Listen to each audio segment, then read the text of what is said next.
A 19-year-old college student leaves for her daily bike ride on a Tuesday morning in September 1988. She never comes home. But this isn't just another missing person case. This is the story of a photograph that would haunt investigators and families for decades to come.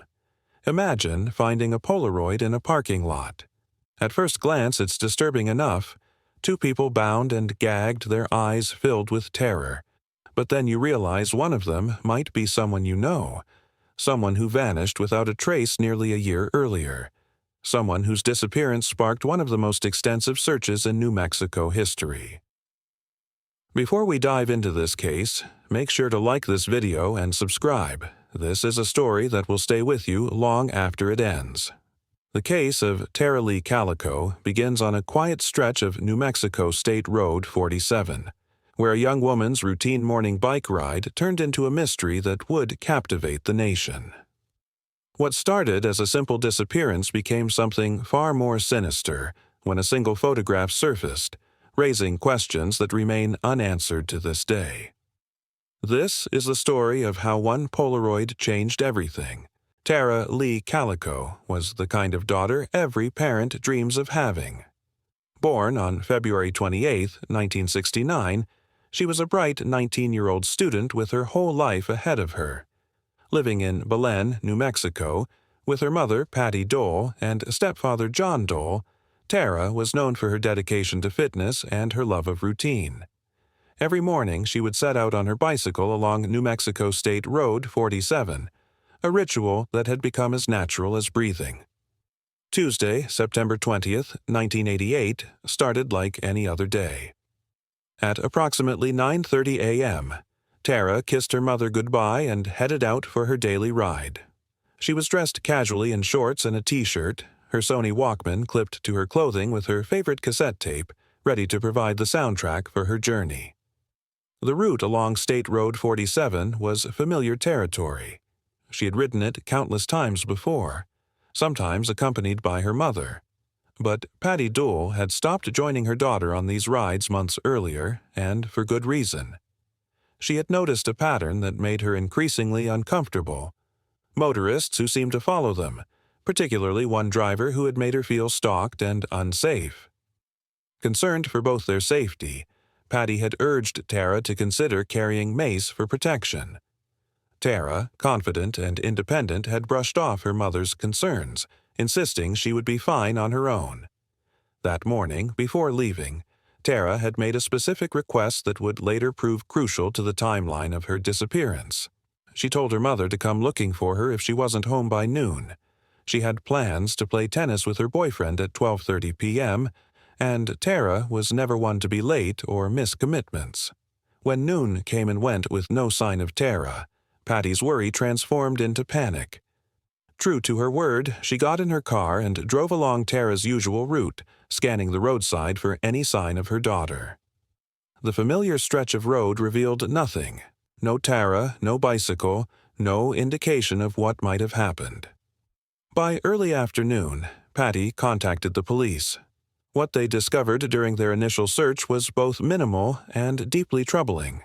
Scattered along the road were pieces of Tara's Sony Walkman and fragments of her cassette tape. The items appeared to have been deliberately broken and scattered, leading investigators to theorize that Tara might have dropped them intentionally, creating a trail of breadcrumbs to mark where she had been taken. Several witnesses came forward with sightings of Tara that morning. Multiple people confirmed seeing a young woman matching her description riding a bicycle along State Road 47.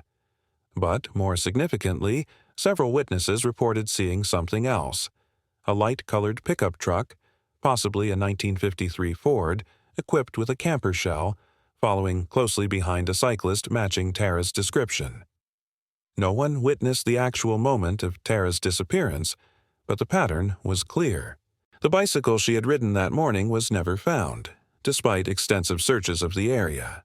The Valencia County Sheriff's Office launched an immediate and comprehensive investigation into Tara Calico's disappearance.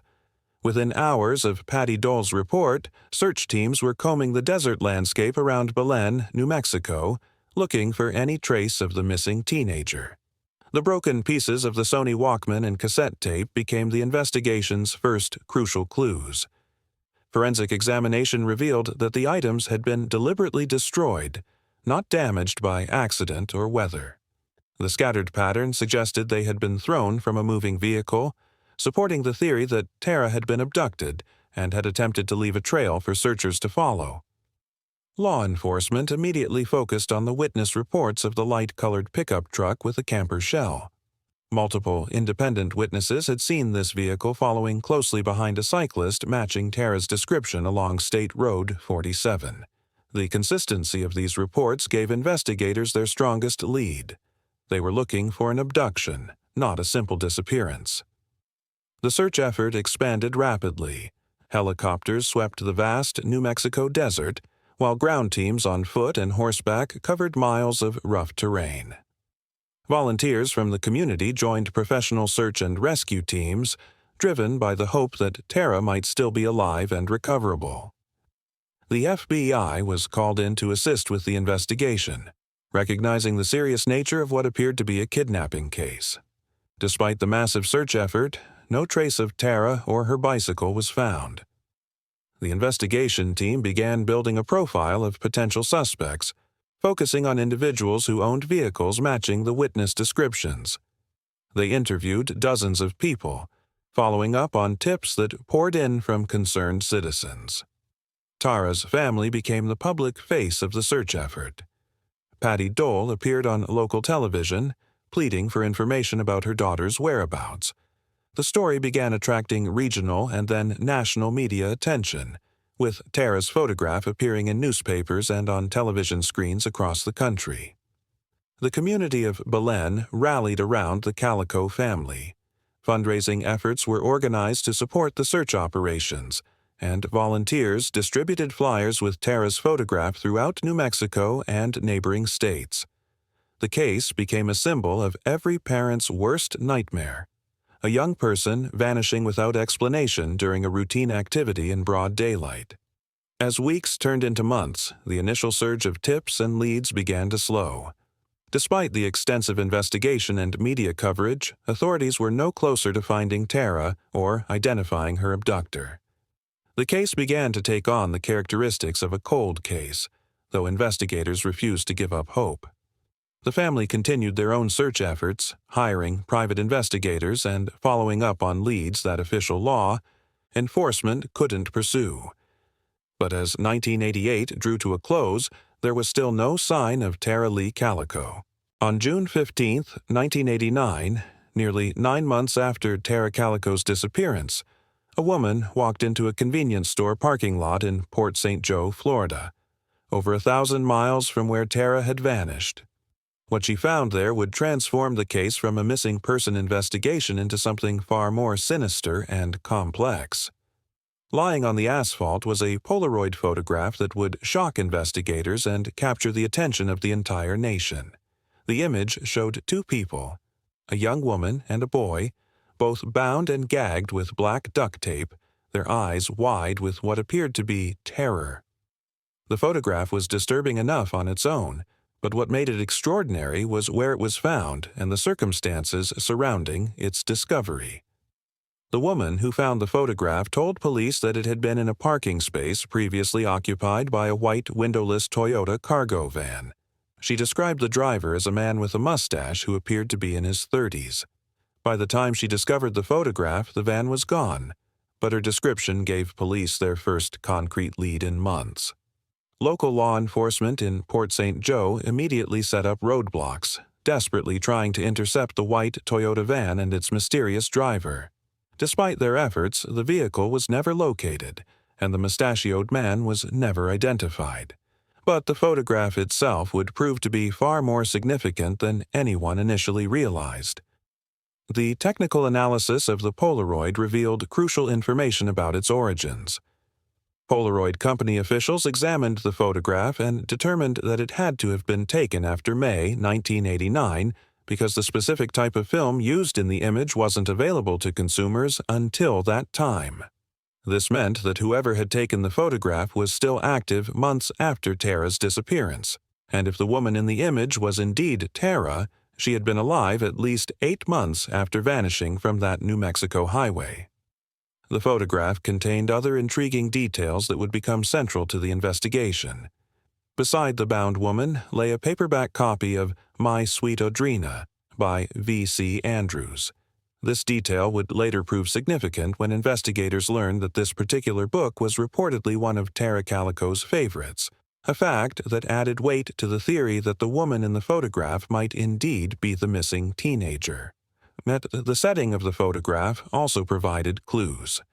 The victims appeared to be lying on what looked like the floor or a bench seat of a vehicle, with distinctive blue-striped fabric visible in the background. The lighting and shadows suggested the photograph had been taken inside an enclosed space, possibly the interior of a van or camper, consistent with the witness reports of the Toyota van. But perhaps most chilling was the apparent deliberate nature of the photograph's placement. It hadn't been accidentally dropped or lost. Someone had left it in that parking lot, in a space where a suspicious van had been parked. Whether it was meant to be found, or whether it was a mistake by the perpetrator, remained unclear.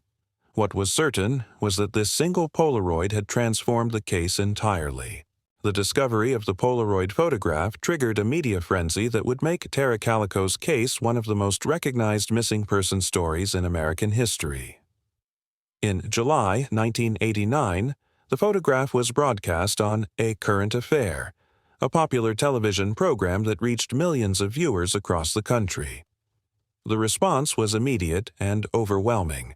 Among those watching the broadcast were friends of the Calico family who were struck by the resemblance between the bound woman in the photograph and Tara. They immediately contacted Patty Dole, who arranged to meet with investigators to examine the Polaroid firsthand. What she saw convinced her that she was looking at her missing daughter. Patty's identification wasn't based solely on facial features, which were partially obscured by the duct tape gag. She pointed to specific details that only a mother would notice.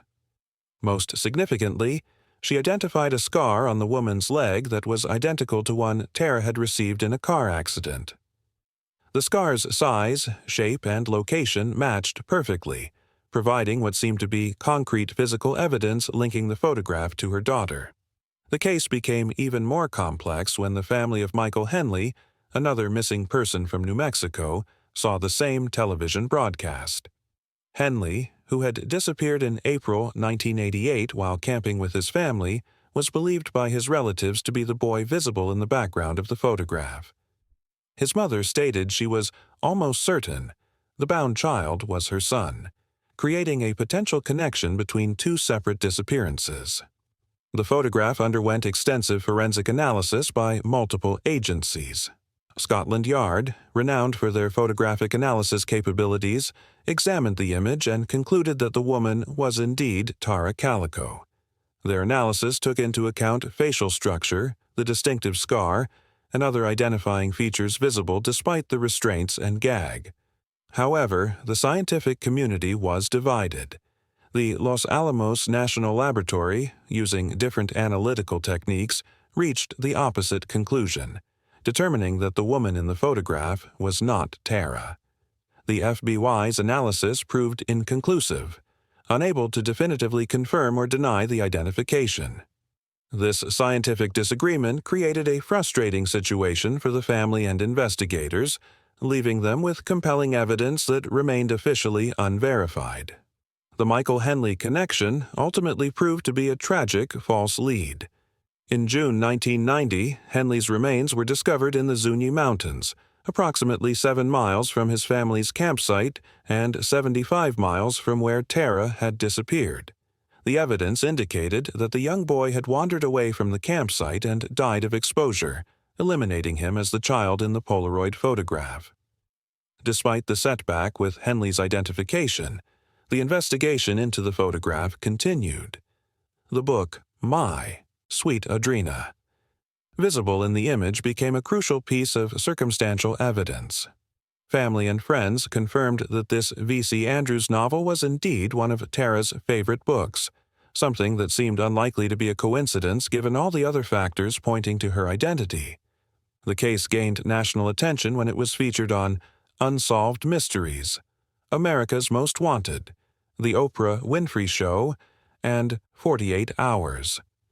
Each broadcast generated hundreds of tips and potential leads, though none provided the breakthrough investigators desperately needed. The photograph had given them hope that Tara might still be alive, but it had also raised more questions than it answered. As the years passed, additional photographs surfaced that potentially showed Tara Calico, though none provided the definitive answers her family sought. In 2009, 20 years after the original Polaroid discovery, mysterious letters containing photographs of a boy arrived at the Port St. Joe Police Department. The images showed a child with sandy brown hair, with black marker deliberately drawn over his mouth to simulate the duct tape gag from the 1989 photograph. These letters, postmarked from Albuquerque, New Mexico, contained no return address or identifying information. They arrived at the same time a self-proclaimed psychic contacted authorities claiming to have worked with a runaway in California who might have been Tara.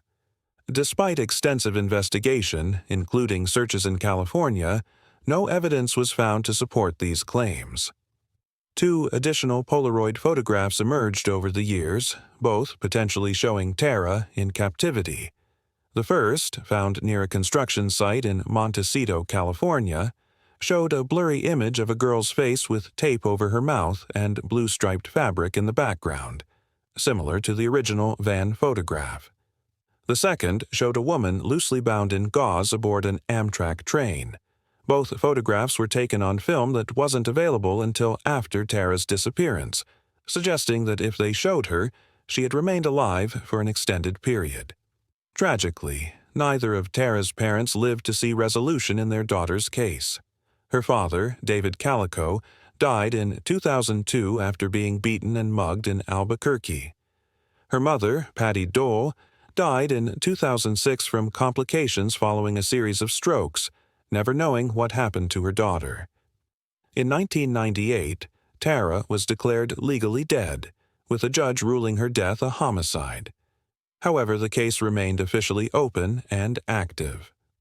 In 2008, Valencia County Sheriff Rene Rivera claimed he had received information that 2 local teenagers had accidentally struck Tara with their truck, panicked, and killed her to cover up the accident. Despite claiming to know the identities of those involved, Rivera stated that without a body, he couldn't make arrests. The case saw renewed activity in 2013, when a 6-person task force was established to reinvestigate Tara's disappearance using modern forensic techniques.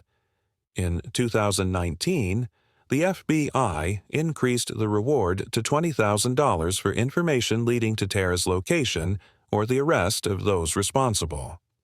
The most significant development came in June 2023, when Valencia County Sheriff Denise Vigil announced that law enforcement believed they had sufficient evidence to submit the case to the district attorney's office for potential charges.